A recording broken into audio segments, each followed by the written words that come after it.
Ilan pang bansa sa Asia ang makakasama sa mga pulong sa Association of Southeast Asian Nations o ASEAN Summit sa Lao People's Democratic Republic ngayong araw. Habang nasa ASEAN Summit, pinatututukan din ni Pangulong Bongbong Marcos ang paglikas sa mga Pinoy sa Lebanon sa gitna ng nagpapatuloy na giyera ng Hezbollah at Israel. Live mula sa Lao PDR, ang kasama nating si Ivan Mayrina. Ivan? Yes, magandang umaga, Susan. Mula dito sa Vientiane sa Lao PDR. Oras natin ngayon, 6:06 in the morning. Atrasado tayo ng isang oras kumpara dyan sa oras sa Pilipinas. At ang balita nga, Susan, nasa pawan yung mga pangyayari sa unang araw ng ASEAN Summit kahapon nang bigla magpatawag ang Pangulo ng isang pulong sa mga ahensya ng gobyerno. Ito'y para sabihan sila na maghanda sakaling kailanganin na magkaroon ng mandatory o sapilitang pagpapalikas ng mga kababayan nating naiipit sa gulo sa Middle East. Ayan, ang utos ng Pangulo, ibigay o ibuhos ang lahat ng resources ng gobyerno para agarang ilikas ang mga kababayan nating naiipit sa kaguluhan sa Middle East. Ginawa yan, Susan, ng Pangulo pagkatapos lamang ng pulong niya. Pagkatapos lamang ng opening ceremony kahapon ng ASEAN Summit. Ngayong umaga nga ay nakatakdang bumalik dyan sa Pilipinas si Migrant Worker Secretary Hans Kakdak para tutukan ang utos ng Pangulo na repatriation. Ayon sa pamahalaan, wala pa naman tayo sa mandatory o yung sapilitang repatriation, pero nasa mga opisyal ng embahada natin sa Lebanon ang pasya kung itataas ang Alert Level 4 kapag tuluyang lumala ang gulo.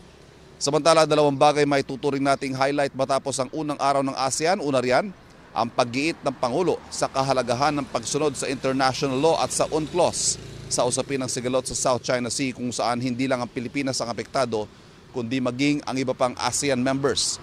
Sa isang maigsing panayam kahapon, sinabi ng Pangulo na sa pagpapatuloy ng mga pulong ngayong araw, mas maidedetalye niya ang posisyon ng Pilipinas sa usapin. Magaganap ngayong araw ang mga pulong ng ASEAN sa mga tinatawag na dialogue partners. Kabilang dyan ang China, India, Canada at South Korea. Ayon sa nakausap nating source, Susan, kaabang-abang ang East Asia Summit. Dahil dyan, ang mga talumpati ng mga leader doon, kabilang si Pangulong Marcos, ay magiging mas matapang kaugnay sa issue. Ngayong araw din ang ASEAN-China Summit. Katunayan, una yan sa mga schedule ngayong umaga. Ang China, Susan, ang pinakamalaking trading partner ng ASEAN at may malaking impluensya hindi lamang sa bawat ASEAN member state kundi sa ASEAN bilang isang regional bloc.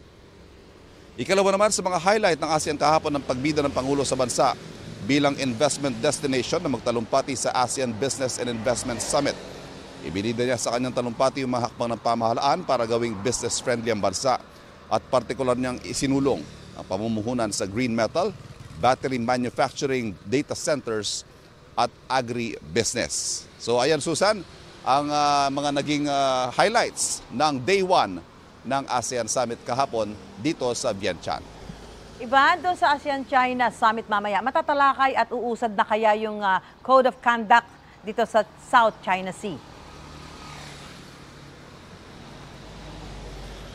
Yung matatalakay, Susan, sigurado ako matatalakay yan. Ibibring up yan ng mga bansa.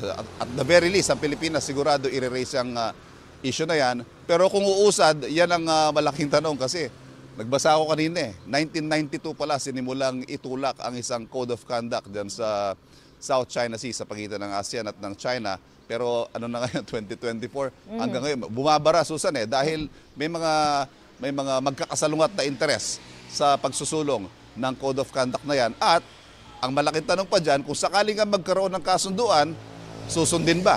Dahil noong 2002, nagkaroon ng Declaration of Conduct of Parties sa South China Sea. Nakikita mo naman ngayon, inaasal ng isa nating kapitbahay dyan. Parang nambubuli ng mga ibang bansa dyan sa South China Sea. Ivan, balikan ko lang yung utos ng Pangulo na tutukan yung mga kababayan nating naiipit sa gulo dyan sa Middle East. Nakausap niyo ba yung DFA at mayroon ba sinasabi kung itataas ang Alert Level 4 sa Lebanon?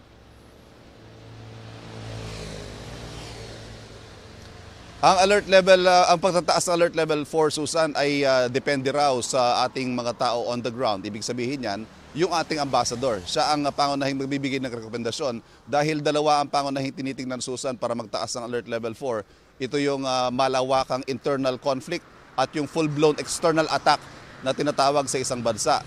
Ngayon, ang dalawang yan dalawa sa pangunahing basehan na magiging desisyon at syempre yung mismong assessment din ng ating embahada kung talagang dapat na nga bang ideklara ang Alert Level 4. Pero Susan, kailangan din nating tingnan yung mga nagpalista o yung mga nagpahayag ng kagustuhan na magbalik Pilipinas na nasa humigit kumulang 2,000. Maliit na porsyento pa yan, Susan, sa aktual na bilang ng mga kababayan natin sa Lebanon na nasa 12,000. So ibig sabihin, marami pa rin sa mga kababayan natin ang medyo nag-hold out. Yung ayaw pa nila talagang umalis dahil sinasabi nga nila, nung may nakapanayam tayong kababayan natin dyan sa Lebanon, sanay na kami sa conflict. Magkakagulo, pero babalik din naman sa dati. Ang worry kasi nila, pag umuwi ng Pilipinas, baka hindi na makabalik ng Lebanon. Susan. Maraming salamat, Ivan Mayrina, live mula sa Lao People's Democratic Republic.